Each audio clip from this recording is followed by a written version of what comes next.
بسم اللہ الرحمن الرحیم۔ اصحاب کہف کون کون ہیں اور ان کے نام کیا ہیں؟ اصحاب کہف یعنی گفا والے۔ پہلا بھاگ ضرور سنیں، تبھی آپ کو ویڈیو کی مکمل جانکاری حاصل ہوگی۔ تو چلیے واقعہ شروع کرتے ہیں۔ اب کچھ کہیں گے وہ 3 ہیں اور چوتھا ان کا کتا ہے، اور کچھ کہیں گے وہ 5 ہیں اور چھٹا ان کا کتا ہے۔ بن دیکھے پھینکتے ہیں، اٹکلوں کے تکے چلا رہے ہیں، اور کچھ کہیں گے وہ 7 ہیں اور 8واں ان کا کتا ہے۔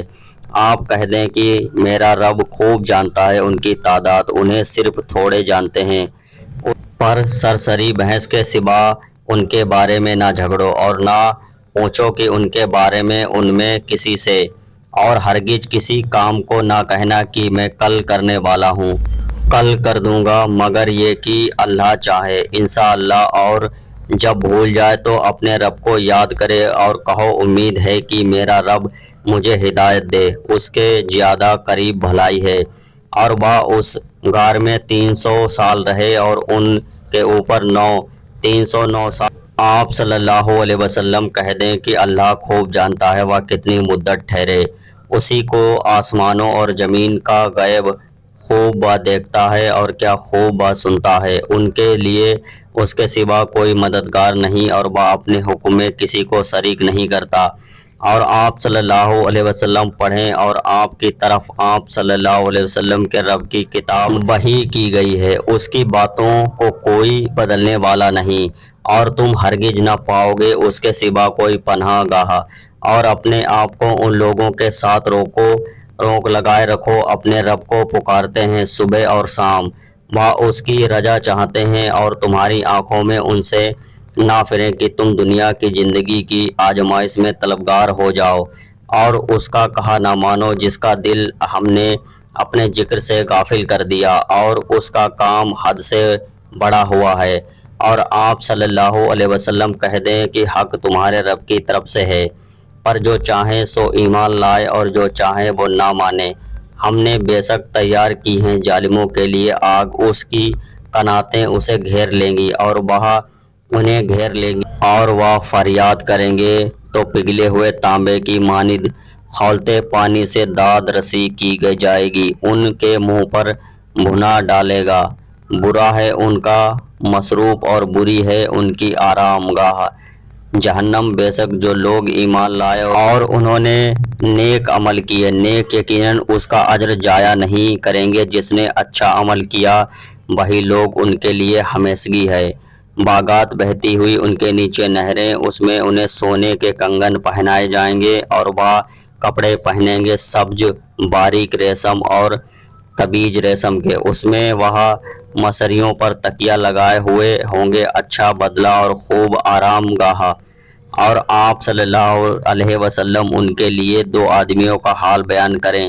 ہم نے ان میں سے ایک کے لیے 2 باغات بنائے انگوروں، اور ہم نے انہیں کھجوروں کے درختوں کی باغ سے گھیر لیا، ان کے درمیان کھیتی رکھی، دونوں باغ اپنے پھل لائے اور ان پیداوار میں کچھ کمی نہ کرتے تھے، اور ہم نے ان دونوں کے درمیان میں ایک نہر جاری کر دی، اور اس کے لیے بہت پھل تھا، اور اپنے ساتھی سے بولا کہ میں مال تو تمہیں زیادہ تر دوں گا اور آدمیاں جتوں کے لحاظ سے زیادہ باعزت ہوں، اور وہ اپنے باغ میں داخل ہوا، اس حال میں وہ اپنی جان پر ظلم کر رہا تھا۔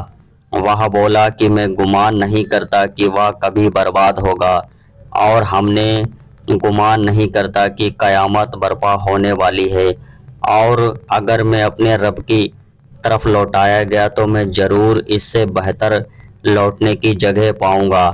اس کے ساتھی نے اس سے کہا اور اس کے باتوں پر کر رہا تھا، کیا تو اس کے ساتھ کفر کرتا ہے جس نے تجھے مٹی سے پیدا کیا، پھر نطفے سے، پھر اس کے تجھے بنایا پورا مرد؟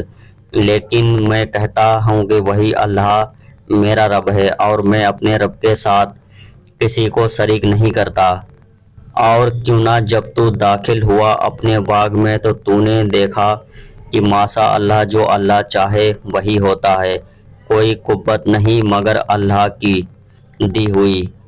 اگر تو تجھے اپنے سے کم تر دیکھتا ہے اور مال اور میں اور اولاد تو قریب ہے کہ میرا رب تجھے تیرے باغ سے بہتر دے اور اس تیرے باغ پر آفت بھیجے آسمان سے، پھر وہ مٹی کا چٹیل میدان ہو کر رہ جائے یا اس کا پانی خشک ہو جائے، اور تو ہرگز نہ کر تو اس کے سے کوئی تلاش، اور اس کے پھل اچاب میں گھیر لیے گئے، اور اس سے جو ان نے خرچ کیا تھا وہ اس پر اپنا ہاتھ مارتا گیا، اور وہ باغ اپنی چھتریوں پر گرا ہوا تھا، اور وہ کہنے لگے کہ کاش میں اپنے رب کے ساتھ کسی کو شریک نہ کرتا، اور اس کے لیے کوئی جماعت نہ ہوئی کہ اللہ۔